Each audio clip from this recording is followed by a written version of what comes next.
Assalamualaikum students, welcome to EDU mentor. आज हम start करने जा रहे हैं 9th class physics chapter number 2 kinematics का topic scalar and vector quantities. तो चलिए स्टार्ट करते हैं।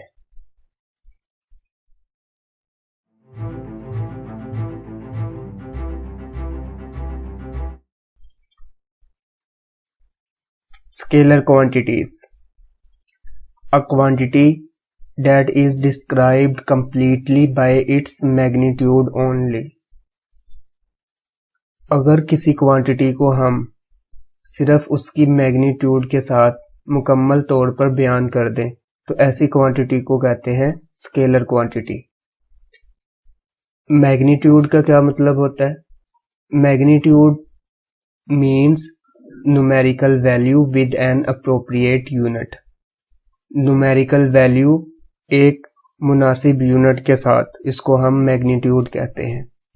फॉर एग्जाम्पल, अगर ये कहा जाए 2.5 kg, तो यहाँ पर 2.5 जो है ये न्यूमेरिकल वैल्यू को शो करता है और kg यूनिट को शो कर रहा है।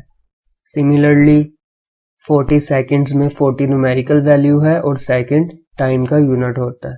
1.8 मीटर में 1.8 न्यूमेरिकल वैल्यू है और मीटर यूनिट है। स्केलर क्वांटिटीज की एग्जांपल में पहली एग्जांपल है मैस।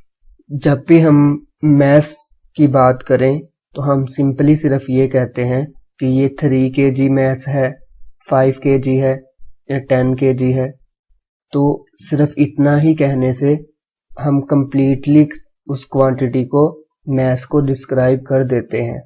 सिमिलरली लेंथ के लिए अगर हम सिर्फ ये कह दें कि 1 मीटर 1 सेंटीमीटर, तो इस तरह लेंथ भी कंप्लीटली डिस्क्राइब हो जाती है।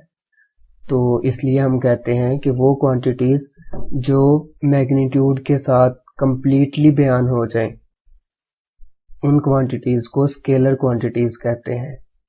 और मैग्नीट्यूड का मतलब है numerical value with appropriate unit. Next is vector quantity. A vector quantity is described completely by magnitude and direction. ऐसी quantities जिनको completely describe करने के लिए magnitude के साथ साथ एक और चीज का इजाफा करना पड़े जो कि है direction, तो ऐसी quantities को हम कहते हैं vector quantities। मिसाल के तौर पर velocity, displacement, force, momentum and torques, ये सारी ऐसी क्वांटिटीज हैं जिनको कंप्लीटली डिस्क्राइब करने के लिए मैग्नीट्यूड के साथ साथ डायरेक्शन की भी जरूरत पड़ती है। वेक्टर क्वांटिटी को एक मिसाल से देखते हैं। फर्ज करें कि ये दो टेबल्स हमारे पास हैं। टेबल 1 के ऊपर एक फोर्स ये लग रही है और दूसरी ये लग रही है। और सिमिलरली अगर हम दूसरे टेबल के ऊपर देखें तो एक राइट साइड को फोर्स लग रही है और दूसरी लेफ्ट साइड को। तो क्या आप बता सकते हैं कि टेबल ऊपर वाले टेबल में क्या इफेक्ट होगा और नीचे वाले में क्या होगा? क्या दोनों का इफेक्ट सेम होगा फोर्सेस का? बिल्कुल भी नहीं। इसकी वजह यह है कि ये दोनों फोर्सेस डिफरेंट डायरेक्शंस में लग रही हैं। नेक्स्ट टॉपिक है रिप्रेजेंटेशन ऑफ वेक्टर। तो वेक्टर क्वांटिटीज को स्केलर क्वांटिटीज से डिफरेंशिएट करने के लिए हम वेक्टर और स्केलर क्वांटिटीज को अलग-अलग डिस्क्राइब करते हैं। तो स्केलर के लिए कोई खास तरीका नहीं होता, सिंपली उनका सिंबल ही हम लिखते हैं। लेकिन वेक्टर क्वांटिटीज को डिस्क्राइब करने के लिए हम उसके सिंबल को एक खास तरीके से यूज करते हैं। पहला तरीका है कि हम उन सिंबल्स को बोल्ड लेटर्स के साथ रिप्रेजेंट करते हैं। फॉर एग्जाम्पल दिस, हम F को जो कि फोर्स का सिंबल है इसको बोल्ड करके लिखा हुआ है। एक्सेलरेशन का सिंबल A होता है और डिस्प्लेसमेंट का सिंबल D होता है। दूसरे तरीके में हम सिंबल्स के ऊपर बार या एरो लगा देते हैं। फॉर एग्जाम्पल इस तरह से F के ऊपर, अगर F को हमने वेक्टर बनाना हो, A के ऊपर, सिमिलरली D के ऊपर भी। और दूसरा तरीका है कि हम एरो बना देते हैं। तो F के ऊपर अगर हम एरो बना दें तो ये भी क्या होगा, वेक्टर समझा जाएगा। जब भी किसी लेटर के ऊपर हम एरो बना देंगे तो वो स्केलर क्वांटिटी की बजाय हम उसको वेक्टर समझते हैं। अगर हम ये डी के ऊपर एरो नहीं लगाया होगा तो ये स्केलर क्वांटिटी होगी और इस एरो के साथ इसको हम वेक्टर क्वांटिटी कहते हैं। थर्ड मेथड है ग्राफिकली रिप्रेजेंट करने का।